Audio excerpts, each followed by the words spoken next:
Welcome back, everybody. Welcome to the Off the Cuff, I almost said off the chain, the Off the Cuff podcast. I am Anthony. Everybody calls me AB, and this is my good friend Joy, the neuroscience guru. Joy, what do you think about it today, girl?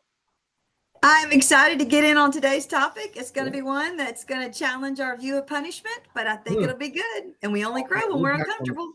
We're back on that punishment thing again. Woo, we stay on that punishment. Today, we're going to talk about the 3 R's of punishment. There's that word punishment. Once upon a time, we talked about consequences and punishment and the difference in the two. Today, we're going to talk about the 3 R's of punishment. And those 3 R's being rebellion, retreat, and revenge. Joy, what do you have for us?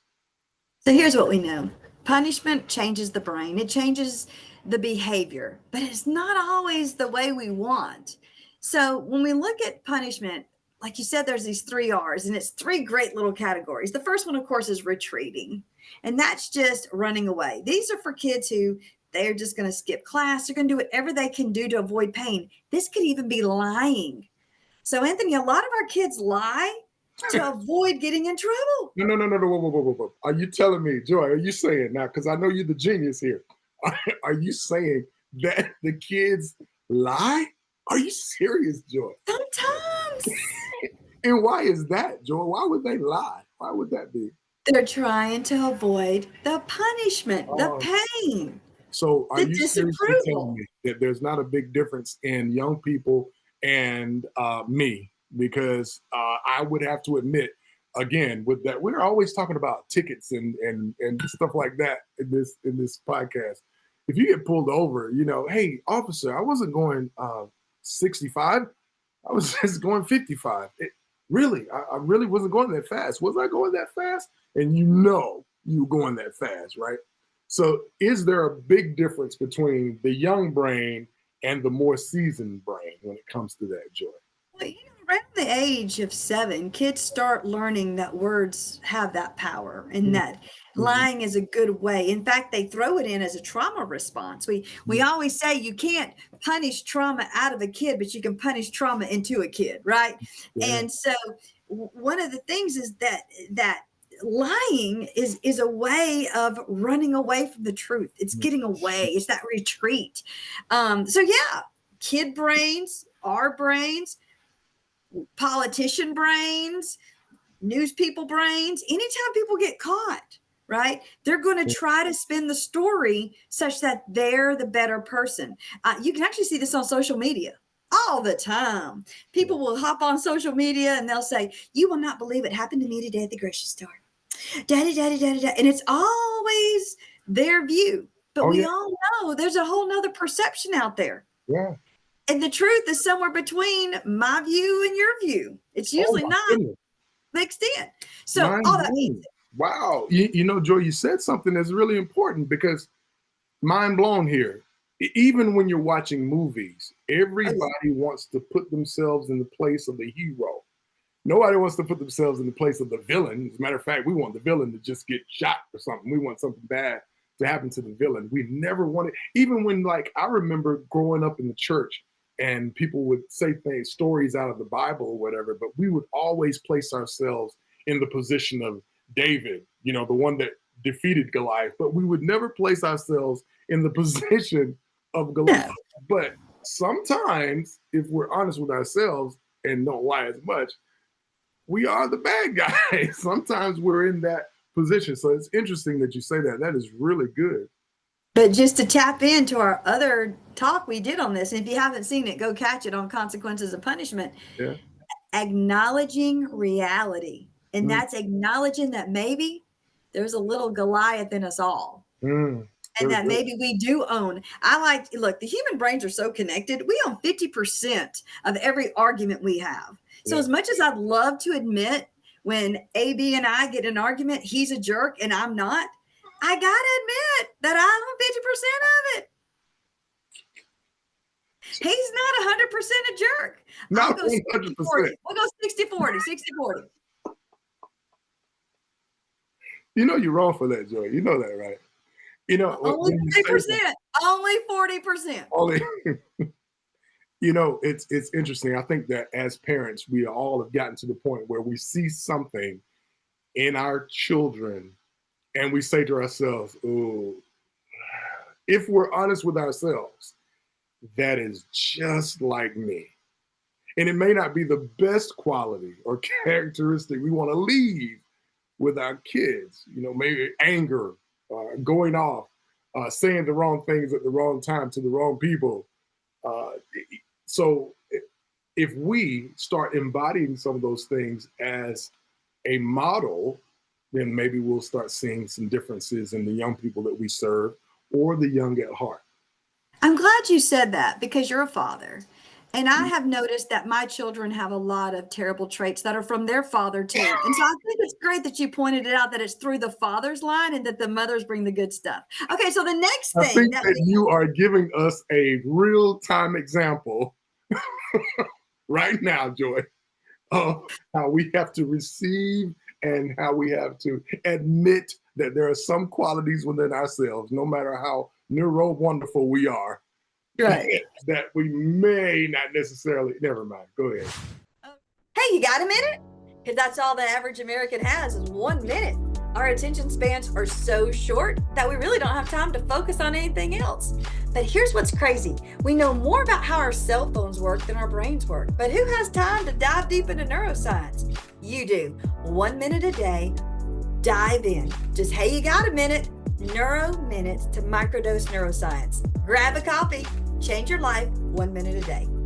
And go and get the book. It's awesome. All right, here we go. So we had our retreat, and then the next one we're going to jump onto is rebellion. And this is our overt defiance. Now, AB, you work with some kids who I know they have overt defiance. They are in the teacher's faces. They are in your face. They are in there. Anyone who's willing to help them. They are saying or breaking more stuff. They're doing whatever they can do. They're going to throw the chair. They're going to cuss you out. They're I like to call it stand and deliver. We are here for the game. And I know you see it all the time. All the time. My job is to show them the leadership qualities that they have, the fact that they are doing the things that they're doing on their own, and showing them that and trying to turn those types of behaviors back into something positive, to let them understand that these are still decisions that you're making. Now, of course, I am an advocate for therapy. I'm an advocate for counseling and all those things. So there may be some deep-rooted things in there that need to be worked out. But on the surface level, I do want them to see, hey, man, you stood up to a grown-up. Hey, man, you said this and you said that. Nobody would do that. Nobody would take that chance. You have some type of qualities in you that I think that we should turn that around a little bit, change it up a little bit, and that may be a good quality. Let's turn that you look at as a negative quality into something that may be a good thing in the long run. You may be a drill sergeant. Man, you love to curse? I think I got a job for you, So there's a way to look at things and try to turn around and make them positive as well. 100%. There's an old book, and actually I think it's been kind of edited for this generation, but it was called Raising Your Spirited Child. And it was literally taking the negative qualities that you see in your child and flipping them to the positive traits that's going to set them apart. In other words, the stuff we try to beat out of them is probably what's going to make them successful as an adult. Yeah. Right. Yeah. And so how do you take your annoying, nagging child and turn it into, okay, this child is persistent. Yeah. How is this going to pay off in the long run? Yeah. How do I take this trait and turn it, like you said, into a strength instead of a deficit? Yes. And I'm telling you, you start to realize that a lot of these kids have some crazy strengths, and the world needs to be ready for them, and I love that because those are the kids that are going to change the world. I think the last one more R, right? We only have one more R. Is that what we? I was coming, yeah. Revenge. Do you really want to come at me with revenge? Is that what you're doing? Revenge? Is that what it is? Third R. You chose to stand and deliver on the third R. And the third R is revenge. And that is our covert All Mm. right. Retaliation. This is lying on the teacher. This is trying to take revenge on them by stealing their stuff, destroying their classroom, or destroying something that's personal to them. It's doing things shady. Yeah. Yeah. Yeah. It's more of covert. Mm. Um, and this sometimes our girls are really good at the overt and the covert. Our girls can, because they pay attention to what can hurt someone the most, Yeah. but this is also where you have teens and adolescents creating stories on social media that aren't true Yeah. about teachers that they're angry about. Yeah. They're not thinking long term, y'all. Mm.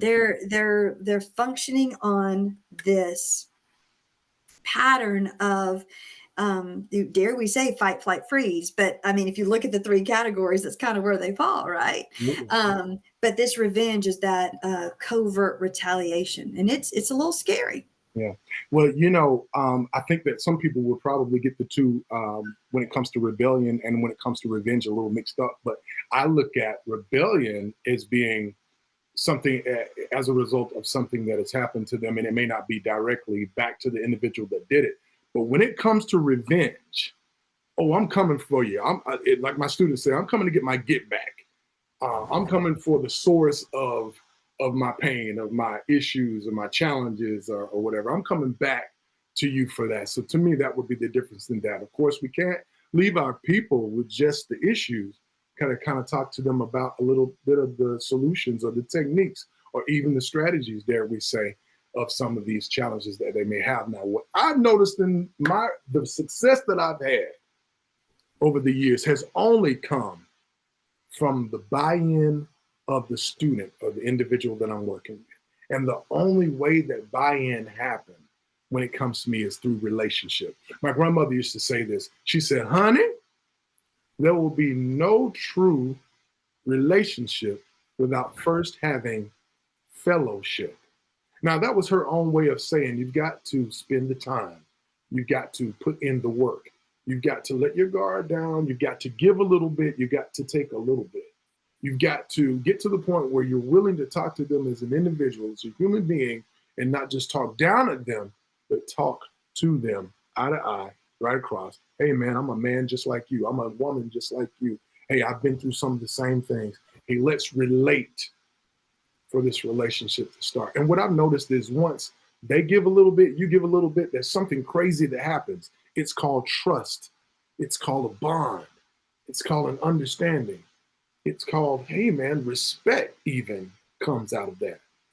And I don't know, Joy, what have you had any history or any type of course you have, and when it comes to building relationships and things of that nature?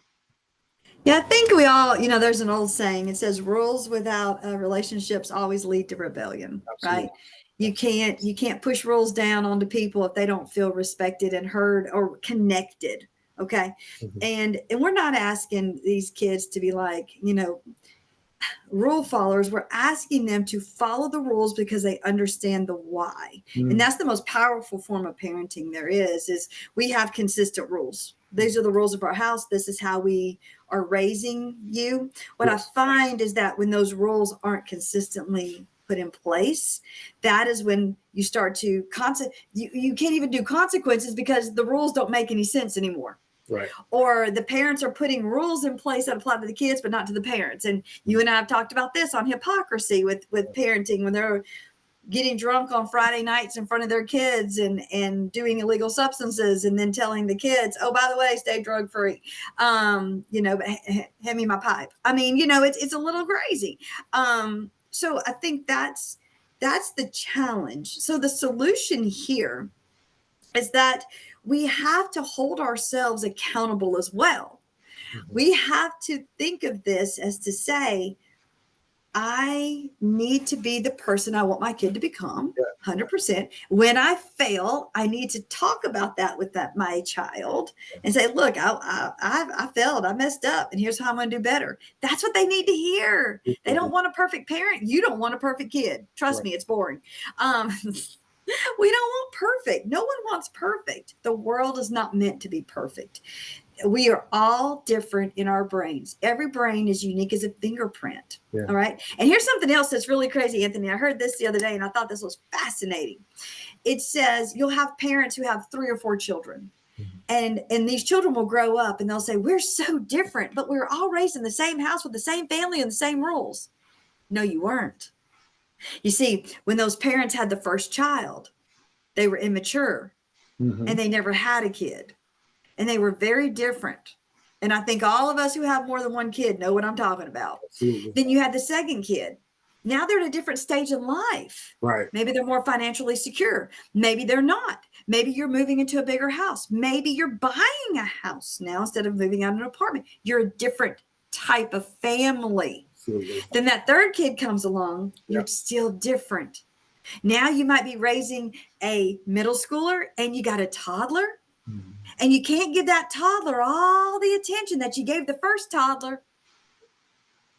It's different. Life is different. Yeah. Different. And their DNA is different. They're innately different. I know you'll love that. They're different. But also, the parents are not raising them the same way at the same time. Even twins and triplets born are different because we have DNA. Okay. So you can have people come out of the same family with very different outcomes. Yes. Because the parents are different. Ooh, just where they are in their life. That is so good. Now, Joy, I think we've come to another end, but I do want to end with this right here. I love what you said about rules without relationship lead to rebellion every time. I think we need to sink our teeth into that one and just let that marinate for a little while. That's the end of our show. Thanks so much for being a part of it. Don't forget to like and subscribe and all those good things. And Joy, don't forget our saying, our motto, which is be kind. Be curious. And keep showing up. That's it. I wrote a book. Go check it out. Now, the book is called How to Eat an Elephant. And the old adage, of course, is one bite at a time. It's a book about young people and how to work with youth today. But it's more about you, the adult, the person that cares for the young person, the advocate, the person that works with young people all the time. I want you to check it out. Finally, a book written by someone who's walked the walk and not only talked the talk. Real talk. Deuces.